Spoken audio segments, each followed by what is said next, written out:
A redução da maioridade penal é um dos temas que mais mobiliza a sociedade brasileira nos dias de hoje. O Ministério Público Federal é contra a proposta e você vai saber os motivos agora no IP Entrevista.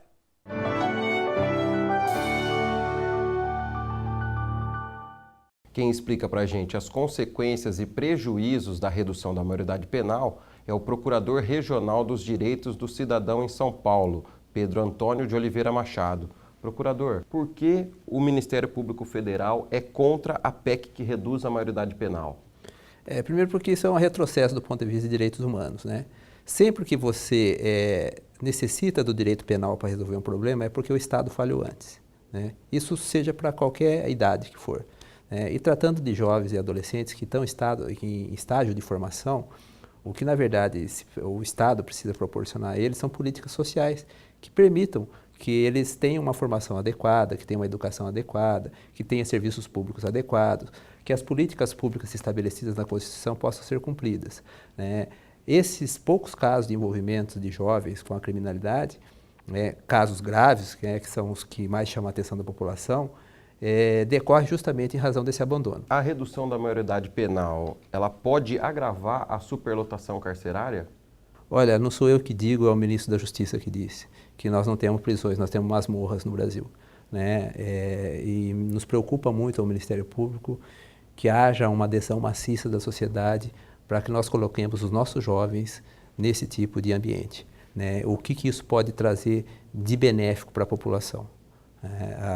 Esses jovens, não temos prisão perpétua, esses jovens vão sair um dia da prisão e com o que nós vamos deparar no futuro, né? É isso que nós precisamos pensar, nós precisamos meditar, né? Será que esses jovens estão tendo, de fato, as oportunidades que deveriam ter?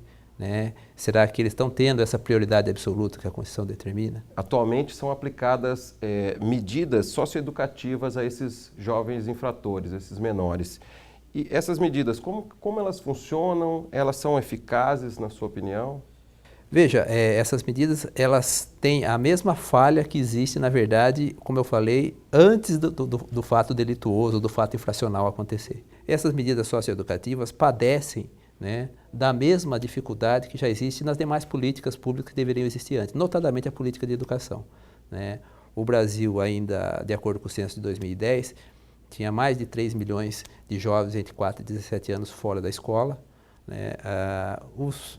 Aqueles que, por outro lado, têm acesso à educação, não têm uma educação de qualidade, de razoável qualidade, nem de qualidade, mas nem de razoável qualidade, o que demonstra que nós temos muito a caminhar ainda em políticas públicas, em políticas sociais, né, para que os jovens efetivamente tenham acesso e tenham outras opções que não a criminalidade. E quais são as consequências e os prejuízos da redução da maioridade penal para os jovens?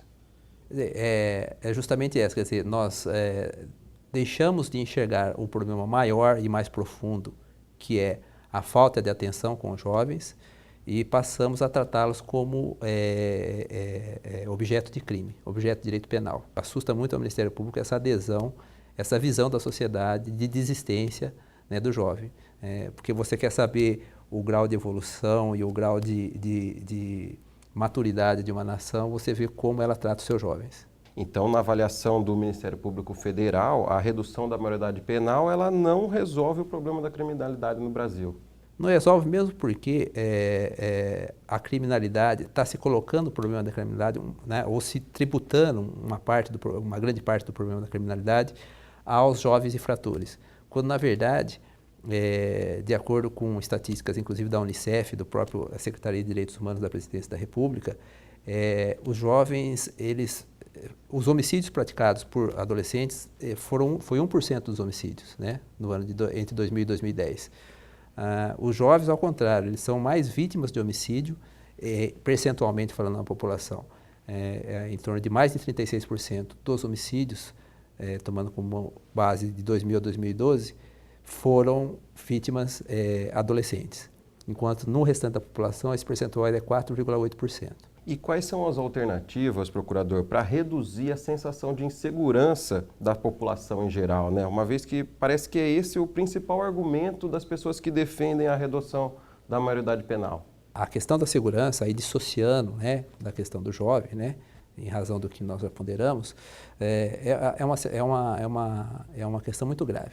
Nós não podemos tratar isso, achar que os problemas de segurança se resolvem com medidas de uma tacada só. O problema de segurança ele envolve vários tipos de abordagem. O próprio governo reconhece a dificuldade de tratar tanto com o problema da segurança como com o problema prisional que estão intrinsecamente ligados. Essa questão da segurança passa, primeiro, por melhores políticas sociais. Isso reduz a sensação de segurança. Segundo, passa pela certeza da punibilidade. Outra coisa, o sistema carcerário brasileiro, existem as penas de regime semiaberto e regime aberto. Nós não temos estabelecimentos suficientes para o regime semiaberto e não temos nem estabelecimentos para o regime aberto.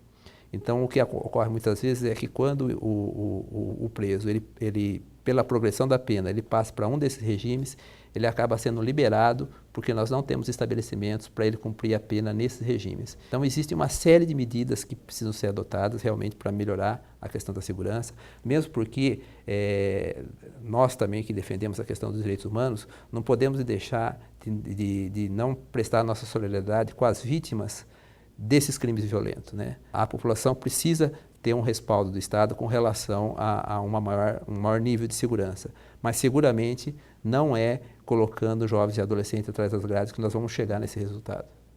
Muito obrigado, procurador.